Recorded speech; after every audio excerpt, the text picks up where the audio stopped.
তো hello guys, আসসালামু আলাইকুম। তো আপনারা সারা ভালো আছেন? আর আমি তোমাতান ভাই ভালো আছি গাইস। আর দেখতে পাটা আইসলাম ভিডিও বানানি বুঝছেন। আর ভিডিও তো অবশ্য তোরা কিছু অবশ্য বানাইছি আর বানাই আর বুঝছেন। মেঘার খাল করে করলে বাবু ঘরের বুঝছেন, কালকে তো আইছিল।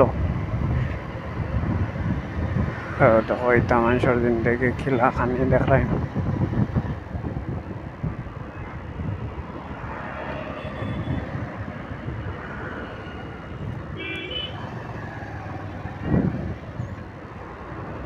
তো